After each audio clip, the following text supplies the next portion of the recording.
ꯑꯩ ꯌꯥꯅꯤꯡꯗꯦꯅ ꯀꯅꯥꯅ ꯌꯥꯅꯤꯡ ꯍꯥꯏꯒꯅꯤ ꯑꯩꯗꯤ ꯁꯨꯔꯦ ꯑꯩꯗꯤ ꯍꯥꯏꯔꯦꯕꯀꯣ ꯑꯩꯗꯤ 1966ꯇ ꯑꯩꯈꯣꯏꯒꯤ ꯃꯥꯔꯁꯀꯤ ꯇꯥꯡ 15ꯗ ꯕꯣꯝꯕꯤꯡꯗꯣ ꯑꯗꯨꯃꯥꯏꯅ ꯇꯧ ꯍꯥꯏꯈ꯭ꯔꯦꯕ ꯑꯩꯗꯤ ꯅꯪ ꯃꯤꯁꯥꯎ ꯀꯅꯥꯅꯣ ꯈꯪꯗꯦ ꯏꯂꯦꯛꯇꯦꯗꯁꯨ ꯅꯠꯇꯦ ꯅꯪꯅ ꯍꯥꯏꯈ꯭ꯔꯦ ꯃꯥ ꯊꯤꯕꯁꯨ ꯈꯪꯗꯦ ꯍꯥꯏꯈ꯭रे ꯊꯤꯕ ꯈꯪꯗꯕ ꯏꯂꯦꯛꯇꯦꯗꯁꯨ ꯑꯣꯏꯗꯕ ꯑꯃꯗꯨꯅ ꯄꯉꯥꯡ ꯉꯥꯡꯉꯒ ꯑꯗꯨꯒ ꯃꯤ 1000 ꯑꯃꯃꯝꯁꯨ ꯉꯥꯡꯉ ꯑꯩꯈꯣꯏꯅ ꯗꯤꯁꯀꯁꯟ ꯇꯧꯈꯤꯗ꯭ꯔꯦꯕ ꯑꯩꯗꯤ ꯉꯁꯤꯁꯦ ꯃꯤꯁꯥꯎꯗ ꯗꯤꯁꯀꯁꯟ ꯇꯧꯗꯦꯕ ꯃꯤꯁꯥꯎꯗ ꯗꯤꯁꯀꯁꯟ ꯇꯧꯕ ꯑꯩ ꯏꯀꯥꯏꯌꯦꯕ ꯃꯔꯝꯗꯤ ꯅꯪꯅ ꯍꯥꯏꯈ꯭रेꯕ ꯃꯤꯁꯥꯎꯗ ꯊꯤꯕꯁꯨ ꯈꯪꯗꯦ ꯃꯥꯒꯤ ꯁꯤꯁꯨꯗꯨꯁꯨ ꯒ꯭ꯌꯥꯟ ꯃꯦꯟ ꯇꯥꯗꯦ ꯍꯥꯏꯈ꯭रेꯕ ꯅꯪꯅ ꯑꯗꯨꯅꯗꯤ ꯃꯤꯁꯥꯎꯗ ꯀꯩ ꯗꯤꯁꯀꯁꯟ ꯇꯧꯗꯣꯏꯅꯣꯕ ꯃꯤꯁꯥꯎꯗ ꯅꯠꯇꯦꯕ ꯑꯩꯅ ꯍꯥꯏꯗꯤ ꯅꯪ ꯁꯤ ꯃꯨꯚꯃꯦꯟꯠꯁꯤꯅꯦꯕ ꯑꯩꯈꯣꯏꯅ ꯗꯤꯁꯀꯁꯟ ꯇꯧꯗꯣꯏꯅꯣ ꯃꯨꯚꯃꯦꯟꯠꯒꯤ ꯃꯇꯥꯡꯗꯅꯦꯕ ꯃꯤꯁꯥꯎꯅ ꯉꯥꯡꯉꯤꯁꯦ ꯀꯀꯥ ꯑꯗꯣ ꯄꯣꯂꯤꯇꯤꯀꯦꯜ ꯑꯃꯅ ꯍꯦꯛꯇ ꯍꯥꯏꯔꯛꯑꯦꯅ ꯍꯦꯛꯇ ꯇꯧꯔꯣꯏꯁꯦꯕ ꯑꯗꯨꯒꯤ ꯃꯍꯨꯠꯇꯀꯣ ꯅꯪꯒꯤ ꯅꯦꯆꯥꯛꯀꯤꯅ ꯇꯧꯔꯤꯗꯣ ꯂꯩꯄꯥꯛ ꯍꯣꯛꯀꯤꯅ ꯇꯧꯔꯤꯗꯣ ꯑꯗꯨꯗ ꯇꯧꯁꯦꯕ ꯑꯗꯨꯅ ꯐꯩꯌꯦꯕ ꯅꯪꯁꯨ ꯍꯥꯏꯔꯒ ꯑꯗꯨꯗ ꯇꯧꯁꯦꯕ Thank you so much ꯌꯥꯝ ꯅꯨꯡꯉꯥꯏꯖꯩ ꯃꯊꯪꯒꯤ ꯗꯤꯁꯀꯁꯟꯗ ꯂꯨꯆꯤꯡꯕ ꯂꯩꯕ ꯍꯥꯏꯕ ꯇꯥꯔꯦ ꯃꯔꯝꯗꯤ ꯀꯩꯅꯣꯗꯤ ꯑꯩꯈꯣꯏꯅ ꯉꯁꯥꯏꯒꯤ ꯅꯣꯏꯅ ꯍꯥꯏꯔꯤꯕ ꯑꯩꯈꯣꯏ ꯒꯟ ꯇꯨ ꯄꯦꯟ ꯄꯦꯟ ꯏꯁ ꯃꯥꯏꯇꯤꯌꯔ ꯗꯦꯟ ꯒꯟ ꯀꯣ ꯍꯥꯏꯅꯔꯤꯕꯅꯤ ꯑꯗꯒꯤ ꯑꯃꯨꯛ ꯃꯩꯇꯩꯒꯤ ꯄꯥꯎꯔꯧꯗ ꯑꯃ ꯍꯥꯏꯅꯩ ꯑꯩꯈꯣꯏꯒꯤ ꯇꯤꯡꯈꯪꯗꯤ ꯇꯤꯡꯈꯪꯅ ꯍꯟꯗꯣꯛꯏ ꯑꯗꯣ ꯑꯁꯤꯒꯨꯝꯕ ꯁꯨꯝ ꯌꯦꯡꯕ ꯃꯇꯝꯗ ꯑꯩꯈꯣꯏꯅ ꯁꯨꯝ ꯇꯧꯗꯣꯏꯁꯤ ꯚꯥꯔꯠꯁꯦ ꯑꯄꯨꯟꯕ ꯑꯩꯈꯣꯏ ꯀꯩꯅꯣ ꯑꯃ ꯑꯣꯏꯔꯝꯕꯅꯤ ꯂꯩꯕꯥꯛ ꯑꯃ ꯑꯀꯟꯕ ꯂꯩꯕꯥꯛ ꯑꯃ ꯑꯣꯏꯔꯝꯕꯅꯤ ꯍꯧꯖꯤꯛꯇꯤ ꯃꯆꯦꯠ ꯃꯆꯦꯠꯁꯦ ꯁ꯭ꯇꯦꯠ ꯑꯆꯧꯕ ꯁ꯭ꯇꯦꯠꯇꯒꯤ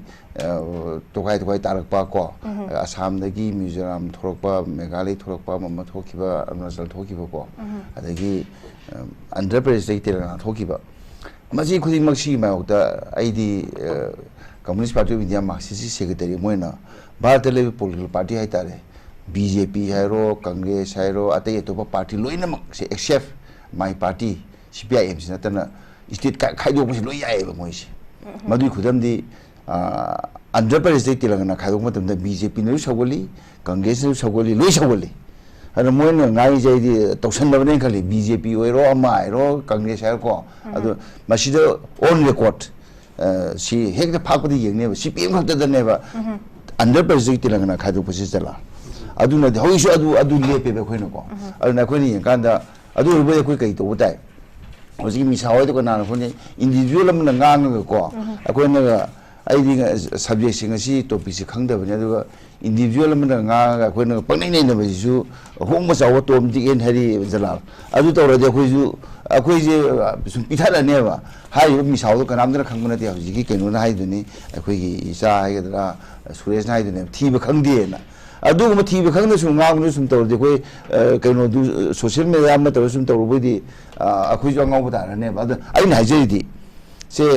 भारतगी तोखाइ तागेन होनबा मिजो कांगमुसिंगी मिजो नेशनल फ्रंट की मखोइ अकनबा से तौद डिबेट फौ तौरे भारत सरकार की मिजोराम लेबा ऑफिसिंग कई गामो फिरान थेकतर को जलाल तौरेबा 1966 ता को अखोइ कै सुरेश होइबदि पोमरोय अद तौ मतमदा भारत सरकार न माइ तौगे मतमदा बूमिंग तौएबा मिजोराम सिदा अद हाइजे आइन ngसाइदो अखोइ तिंगंदि तिंगंग हदोकपा दाएदो अदु कदिगी अदु साथीरबा कांगमु लाबोदि अदुगी शक्ति दु लाबा लाक्तिबा हाइबदुना अदु नतबदा मचा मसुदा इंडिविजुअल न ngang बैसु तौबा म सुम तौबा दगी सुम तौबसिदि आइना तौम तो भारत सरकार ने हाइजे मणिपुर सरकार ने हाइजे मणिपुर सरकार भारत सरकार को डबल जिन हाइनेबा मखोइ मथौ जे थबक तौद्रेबा हाइजे सही अनिगा फारकदौरबने हुई था 18 कुन चंसलबनेबा हुइसे नत्रा सी फाउदा से गोधरागी गुजरात निमिनिनि हुनिदे लोइसनगिएबा अतै तोपा नगी नैली म्यात निमिनिनि हुनिदे लोइसनगिएबा अद मणिपुर सिना खोइजे ngasi डबल जिन सरकार सिना मणिपुर सरकार बा सरकार मखोइ सिना करिनो बथोलिजे असे मोय ताइनगदौने हुइगाउ हुइपुथि हाइनदने मणिपुर लेबा मी खर फॉरेनर नि खंदे अमने खंदे कुगी खंदे मैते खंदे नागा खंदे तौरदि मदु मपुदो कनानो मोय मपु सरकार न त्राइबा सरकार जी पार मोइबा मखोइ लेजिस्लेचर याउना अखोइ मोय ngaraang nahan tang 13 ji अखोइ केनोदा अखोइगी करि हाइतारे जंतर मंतर मोय फम्मियबा अदु तौबगी अदु अखोइगी नुपी मचा अमा सुजाता अदु तौबदि मयुमदि हाउस अरेस्ट तौ थम्मी लेबा सोनागी लेजिस्लेचर सिंग मोय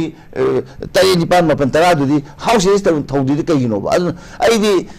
डबल स्टैंडर्ड से डबल सरकार सिन हाइनिएबा ꯑꯩꯗꯤ ꯅꯪꯒꯤ ꯃꯤꯁꯥꯎꯗꯣ ꯀꯅꯥꯅꯣ ꯃꯁꯛ ꯈꯪꯗꯦ ꯑꯩꯗꯤ ꯑꯃꯨꯛꯇ ꯈꯪꯗ꯭ꯔꯤ ꯑꯗꯨ ꯁꯨꯔꯦꯁꯅꯕꯨꯗꯤ ꯃꯥꯒ ꯗꯤꯁꯀꯁꯟꯗ ꯑꯃꯨꯛꯇꯤ ꯌꯥꯎꯃꯤꯟꯅꯈ꯭ꯔꯦ ꯍꯥꯏ ꯃꯤꯅ ꯃꯁꯛ ꯈꯪꯕ ꯅꯠꯇꯦ ꯖꯂꯥꯜꯗꯤ ꯈꯪꯉꯝꯒꯗ꯭ꯔꯥ ꯑꯗꯨꯒꯨꯝꯕꯗꯨꯅ ꯇꯧꯕꯒꯤ ꯃꯍꯨꯠꯇ ꯚꯥꯔꯠ ꯁꯔꯀꯥꯔꯅ ꯃꯅꯤꯄꯨꯔ ꯁꯔꯀꯥꯔ ꯀꯩꯅꯣꯕ ꯃꯈꯣꯏꯒꯤ ꯇꯧꯒꯗꯧꯔꯤꯕ ꯑꯗꯨꯒꯤ ꯀꯨꯀꯤ ꯃꯌꯥꯝꯗꯣ ꯑꯩꯈꯣꯏꯒꯤ ꯅꯤꯡꯊꯧ ꯃꯅꯥꯗꯤ ꯐꯂꯥꯡꯗ ꯄꯥꯜꯂꯤ ꯍꯥꯏꯅꯦꯕ ꯃꯣꯏ ꯇꯧꯔꯅꯤ ꯈꯪꯉꯤꯅꯦꯕ ꯀꯔꯤ ꯃꯣꯏ ꯇꯧꯍꯜꯂꯤꯅꯣꯕ ꯃꯣꯏ ꯑꯗꯨꯒ ꯑꯩꯈꯣꯏ ꯏꯆꯟ ꯁꯨꯖꯥꯇꯥꯅ ꯇꯧꯕꯅ ꯀꯩꯒꯤꯗꯃꯛꯇ ꯍꯥꯎꯁ ꯑꯦꯔꯦꯁ ꯇꯧꯕꯗꯧꯅ ꯊꯝꯃꯤꯕꯅꯣꯕ ꯑꯗꯨꯅꯦꯕ ꯋꯥꯍꯪꯗꯤ ꯑꯩꯈꯣꯏꯅ ꯍꯪꯖꯒꯗꯧꯔꯤꯁꯦ ꯑꯗꯨꯅ ꯁꯤꯗꯤ ꯑꯩꯅ ꯉꯁꯥꯏ ꯍꯥꯏꯖꯕꯤꯗꯣ 1966 마시 땅 구멍하다 그 미조암제 보밍 도해봐 아주 모이도 그 네고싱 테이블도 부칼래봐 아주 마코이 케노도 그 남타기해봐 아주 뭐도 그 남타가 달래 하이버니다 그는 하이디 아주 수동도데 좀 나가다 그 시간에 그 심리서나 빠이라 나기 케노시야 되기 굴dim나 빠이라 나트가 저지 빠빠이라 나트가 아미사나 빠이라 나트가 만원 케노나 그 भारत की प्राइम मिनिस्टर नरेंद्र मोदी ने सोंगुंदे कई नो खंगरे बादन सीधे दी डबल जी सरकार से डबल सिंदरी सरकार ने मचिंदर पंगांग गांगबा अकोगी लुशन भी याद लुशन दी ने वाइनी बिना आईदी ngara खक्तनी लाक्से जे खबर दा पाम तम अदु मा हाइरमेबा को सी अदु या तो को कुयेली सी ngasi हुइबु hui ma pu hai tai shanta je shanta na lusimu amade ai na responsible lawo dong ne ba ai hui du na te ba hui na si hui ba pu du na pesa ting de na hui du na di ting de ba aduna si thabak mayam se si di ngasi sarkar pai ba akoi double sarkar narendra modi adu siri biren sarkar makoi si ji dai tani hai ba se aya te dang na ahan bi daung tam je adu individual am na pangang ang bu nang je ma pharo ke no okay thank you so much ai oza jala damung lakchege oza koina hujiki se kamaina kano tokpa taseng harakanda khogi mamangi FMR aduga su adagi sigi matang habatari illegal immigrant gi si akogi mamangai digi sangba matam dagi hadare before the coming of this BJP government laktingi digi sumain toramba adagi di आपसे BJP Congress की अखोई लेंगाक्स लोकर मतुंगदा BJP ने para इबा सांगबा मतम से फावबुदा अमुक मसिदा अखोई की फत्रे समाइन तरम है पोतुदी अमुक कदोगै चुमथोकते का हाइबसे अखोई की तोंगान साइंदगी क्रिटिसिज्म हाइ तारे सिगी पोचिदे अकुम अदुम लैबगी पोट नमखक लोरी अखोई की सु हंजन हंजन दम हाइनरबा FMR गी अदुगी इलीगल इवेंट चंगपगी हाइबा तारे स्वाइगी मतंग सुमाइना अखोई की पोसे अदुम लैरी हाइबा तारे अदु सिदैसिदा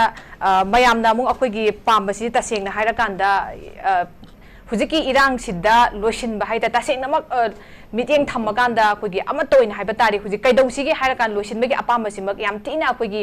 प्रजा सिंगी कनोनि हाइबा तारी वखलवन हाइबा तारी अदुदि अदुमाइना अखोई लैबनी तसेंग हाइराकांदा अदो हानगी सुमाइन तरम्बा अदगी दे अखोई हुजिकना सुमाइन तरम हाइ पोस्ट एतुम नैनना लैता दे अखोई क्रिटिसिज्म की पोट हाइबा लैता रगदी अखोई सोल्यूशन पुरकपगी पोस्ट दे अखोई ममी सांगुनि सोम चंगखन निंग पे अपाम से अखोई प्रजा ततना फोंदोगा लैबा वफम दुमक अदुम ओइदी अयुदा सादे लाक्चनिंग बजि हुजिकी लिगिम कनोगी मिशावगी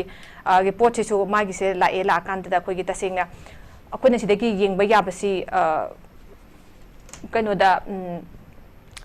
हुई गाउरा कांदा हुइबु थीबनी ओजान थंबीगिबा दगी दासुरेस की दाई ओजा रेस्पोंड तो बियो आई थमजगे तसेंग हारा कांदा अखोइगी अंगावबु हुई मपु पांदबा दुगी दमक्ति मागी दाइतदी अखोइगी he can not be a Manipuri he is not Manipuri अखोइगी कनोना मागी दाइत से कमाइन लौगदोइनो अदुना अखोइगी मतिक चाबा लुचिंगबा लेतबगिन हाइबसी मक्ते अखोइ तसेंग लानबो गेन हाइबो वफमसी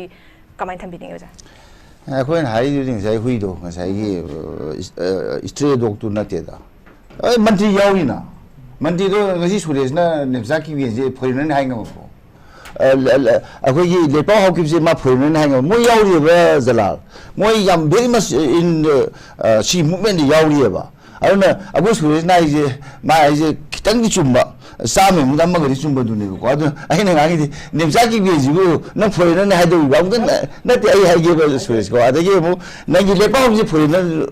उइदो बा कई दम फोरन नि खंग खंग कुकी लोन मो बोदी कई दम मखोदी मंत्री हेलिनो बा करी बोले फलिनो बा अदुना से ngara na de yam noi bam lei akoi ke no gi BRS ki akoi gi mantri ama oramba MLA ma German gi matam ma da ke ro na me na ma ke no to idana lo phui dana 마 아두기 에미리 개노 떠리에봐 아주 많이 떠오르나 냄새 깊게 나로 렛바오 해로 뭐이 쿠키 메테기 나가기 나타비다 아두 액션 놓고 야더라 뭐 야우리에봐 아주 아코는 떠도지 나자기 생 개노마나 거기 개노 망투에 나도 플레이나 뭐 우르가 뭐 로인 모두 하비야 보대봐 아두는 내는 자 더블 스탠더로 해지 BJP 마나 이 나자기 냄새 깊게 야우리에봐 아디 렛바오 야우리에봐 아디기 나기 개노 야우리에봐 아그 콩티 야우리에봐 이상판에봐 ꯌꯥꯝ ꯌꯥꯎꯔꯤ MLA ꯇꯔꯥꯅꯦꯕ ꯃꯣꯏꯅ ꯌꯥꯎꯔꯤꯁꯦ ꯍꯧꯖꯤꯛ ꯗꯤꯜꯂꯤꯗ ꯃꯣꯏꯒꯤ ꯁꯤꯒꯤꯗ ꯁꯧꯒꯠꯂꯒ ꯌꯥꯎꯔꯤꯕ ꯙꯔꯅꯥ ꯐꯝꯃꯤꯁꯦ ꯑꯩꯈꯣꯏꯒꯤ MLA 8ꯇꯤ ꯌꯥꯎꯔꯤꯕ including ꯃꯟꯇ꯭ꯔꯤ ꯌꯥꯎꯅꯀꯣ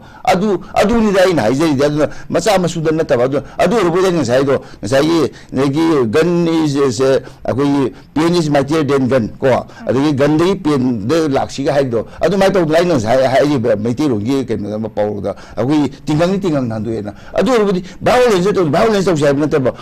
ꯀꯩꯅꯣ ꯃꯌꯥꯝꯗꯨ ꯀꯨꯀꯤꯒꯤꯗ ꯌꯥꯝ ꯂꯩꯔꯦꯅ ꯈꯜꯂꯣ ꯅꯠꯇ꯭ꯔ ꯑꯗꯨꯒꯤꯗ ꯌꯥꯝ ꯂꯩꯔꯦꯅ ꯈꯜꯂꯣ ꯑꯩꯅ ꯏꯊꯤꯜ ꯒ꯭ꯔꯨꯞ ꯑꯝꯗ ꯍꯥꯏꯕ ꯅꯠꯇꯦꯀꯣ ꯑꯗꯨ ꯑꯣꯏꯕꯗꯤ ꯃꯗꯨ ꯑꯩꯈꯣꯏꯒꯤ ꯀꯩꯅꯣ ꯇꯧꯅꯕ ꯁꯤꯖꯤꯟꯅ ꯌꯥꯗ꯭ꯔꯕ ꯂꯥꯏꯛꯋꯥꯏꯁ ꯑꯩꯈꯣꯏꯒꯤ 1966ꯒꯤ ꯑꯩꯈꯣꯏꯒꯤ ꯃꯥꯔꯆꯀꯤ ꯇꯥꯡ 15ꯗ ꯑꯩꯈꯣꯏꯒꯤ ꯀꯩꯅꯣꯗ ꯅꯝꯊꯈꯤꯕꯗꯣ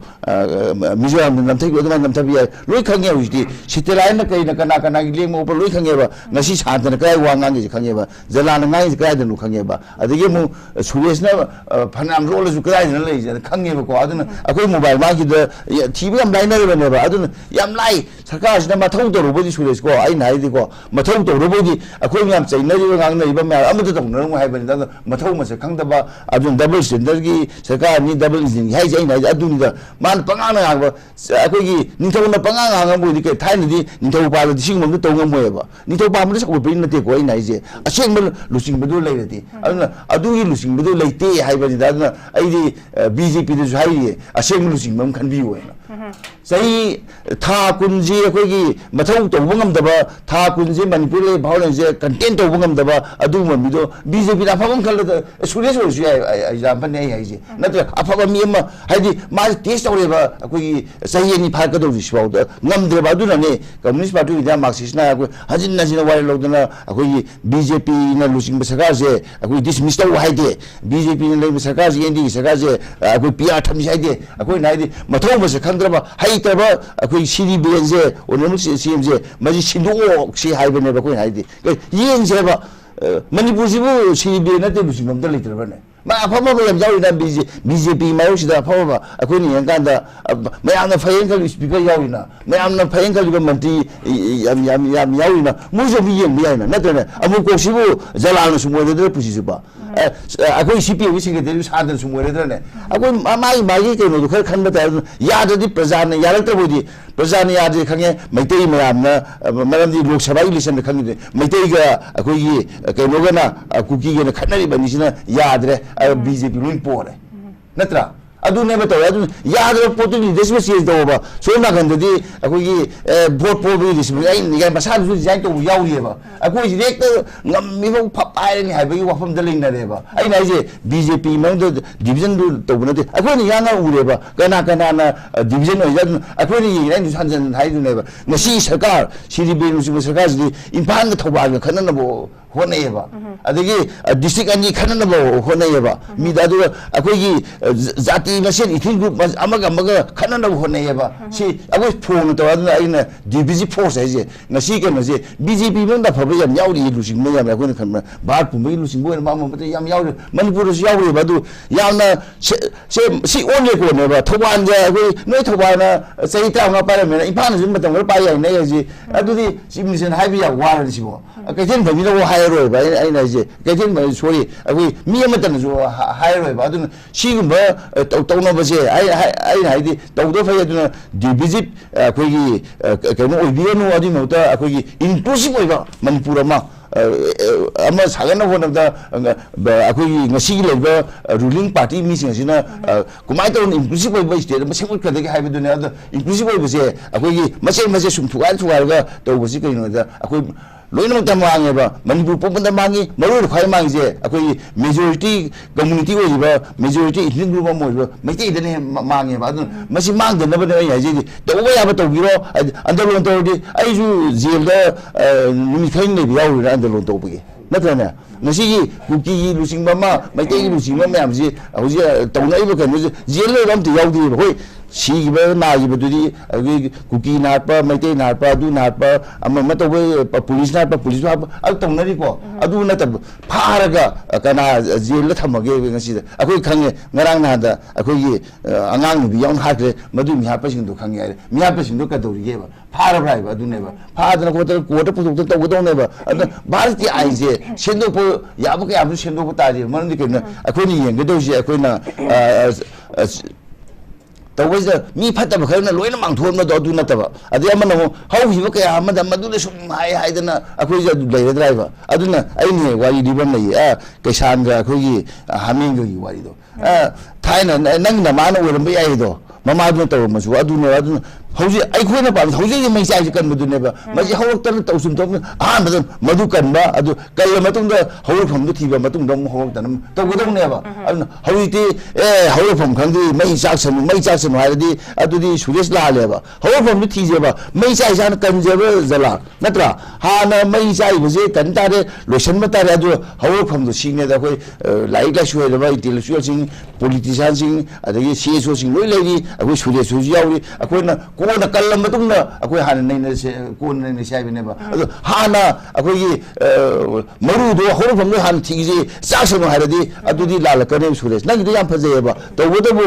कोना हाइजेबा हौरफम दु थिजेबा अदुना असे हौरफम दु थिजादि सुरेश दु कंग्रेस यावमिनि आइदि मंगोन हाइनि सुरेश नंग बीजेपी यावगा नंग बीजेपी तो Vanga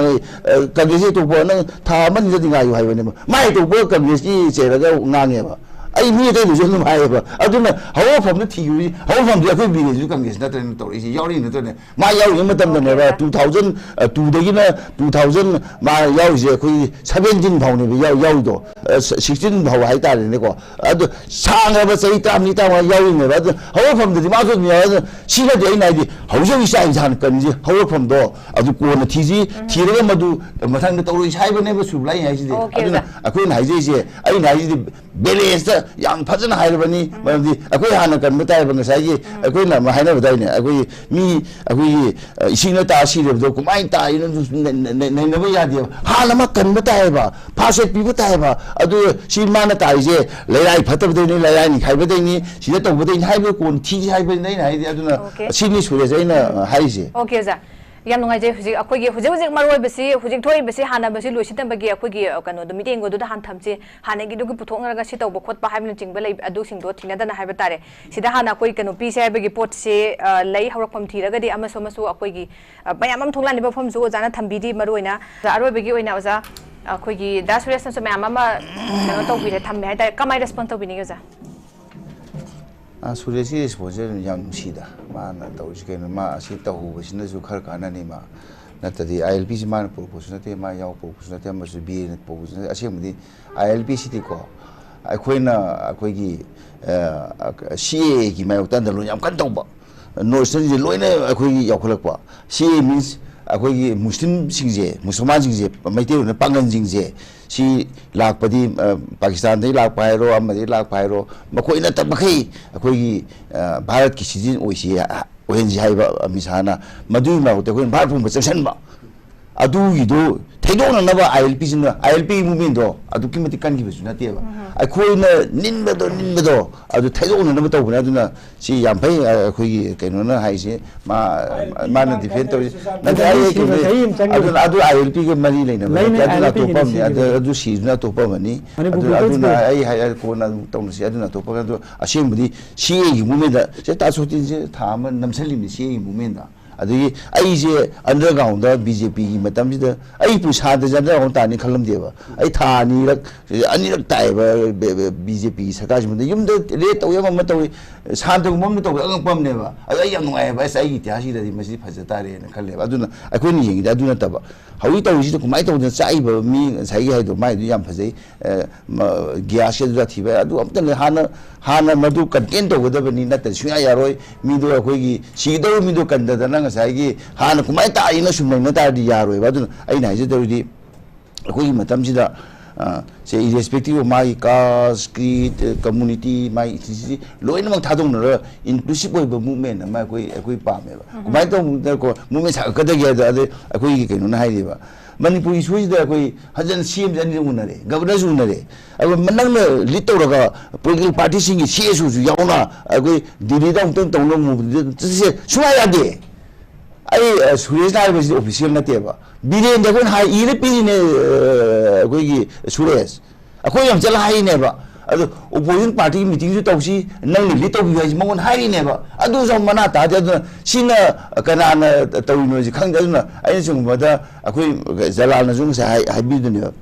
se ju simple ke pan ni taw bi ai na akoi isa mang chalaga akoi mangon da hai ne ba adamu mana kam hai tage da akoi myam chalaga shanti gi appeal tawsi adai akoi ngasi si committee sem na hai ja bi wale ta bu do ban khabar la thuk te ma tom sum tong ba yam individualist aduna ne ba koi Suresh na di majority oi hai akoi ge BJP je akoi ge hoji ki onem sim se ai di majority oi thaja de ba khabar ka ja kai da loi gaung na gra ma da mi tra ban na du da to akoi khang de ko moi sai nge taw da na aduna BJP de taw sam sa jin na mai ra khang de moi ge MLA sing ama ma si ju ko ta ban ni taw re ba ta ban ni ta ba do ngai ta ti ngai re adu BJP gi mi je moi di lai be si de moi kunthan ma thoi ka ta ne ba JDU ne sok sam ba BJP ni lo de ko akona adu de mun disqualification yam taw ri ba ko aduna Suresh yam phajana tawraga ko yeng si nang hai do BN ka khat pa pa mane ju BN je yam ngali ti na pani ai ni yeng thauji ki BN ji thai na BN du na te no ri ti ma di ma na taw ri ba kiao soli ba adi mana tholi ba koi misi mina tholi ba hai mana hai tabi thok ba yaw ri ba mana pai da jan ba mana mayan na phagi ta re no ji mana hai bu je aduna sigum je ta holo ji afaba BJP na afaba khanji hai bani BN nusi da bi te pasin na te ai mana to loi khangye ba aduna BJP manuda akoi lai ba si da akoi hai du ni kana na ni na masa khang bo ni tin na bu ta te BN nu tin na ba te ba di BJP MLA myam si da ma de ina je yang khai je tin na ba akoi pi de gi akoi sanami na ni ka bam to de yaw ni na ni ba adu aina hai si di madu BN na te ba hoji ki BN yamna mayam hainai ba akoi gi si gu ma biren hai ta ba biren adu gi biren du ne ba thai na gi biren du na te ba si matang da di kaino akoi ni yamna ai nusi biren adu bu ma gi thabok se ama khangna ma ari ga ne puthaba ama ma puthaba adu ne na khali ma di ma ga le nai ba akoi gi kaino ba ai speaker ma te haining da bani so ju tong adu ma su ma gi ma te le no ui magi kali amana magi mayuk tangange adu ko isto de adu maina atu pe leba miste na wanga ngabdi ma sek to ne ba ma je ko lopok ne ba ke no da sim je na adu yamna son ba hai chui ta ba so mu sim je ne adu ma ina topsan na ba kan ma na pagan panglaw da law ba khabar da kai da ma to adu ga magi manung je phajana akoi pujin tasin mangam da ba sim minister ni hai je ge adu na akoi na pa madi amuka je bil tawri akoi di serial committee na bharat pumagi party na lo ri ware ni akoi biren na taba ama replace to hai bane akoi da ai masida to je adu khaina nei na ba sidi yang ngai ni akoi ge ai sum kham da jaraju yang sibai nau ni adagi Suresh yam nungai khana nei na ba aina mayam thai da ri ngasi gi Manipur sidi aina ngasa hai do ngasa gi amju akoi Suresh na ma defend to sam na to da sam na du ga hui nga hui pu thi bai do hui ma pu di MLA ma ji ma pu di biren oi MLA na ta ba yam ko mo lo de ba aina ngang ba ya de ba in house na ngang ba ya de ba adu ta seng ma mo yi le se mayam du na to lo mayam do madu ma pu di biren hai ba nei na ji adu na ta ba mayam do adu na thamaga ngasi gi discussion je di amna akoi gi mai pa ko discussion ni aduga ngasi gi northeast akoi gi dialogue si tawri ba se ngasi serial si bai di yam ne na nuai na akoi thaga jari mai pa ko bin thamjari okay ja thank you so much ai yani de na kana ni yani hai ai hai re ko ai di 1966 da akoi gi mars ki ta kunma da bomin do adu man na to hai re bai di nang misau kana no khang de elected ju na te nang nai re ma thi bu khang de re thi ba khang da ba elected so da ba ama du pa nga ga adu ba mi li singam na ama mam sunga ga kun da discussion to gidra ai di ngasi je misau de discussion to de ba misau de discussion to ba ai ikai ba ma nang nai re ba misau thi bu khang de ma gi CSO Gamin Tadi High Nanga, Adunadi, Miss Hauda discussion of Duno, Miss Hauda, Nang see movements in a back with decision. Women matan kami mami shaw ngang je kaka. Money tire the Taurusia, Adu Montako, Name Misaki in the Taudo, the power of him to the Tausia, Aduna Payaba. Thank you so much, I'm Discussion. Okay, the Aero Becky say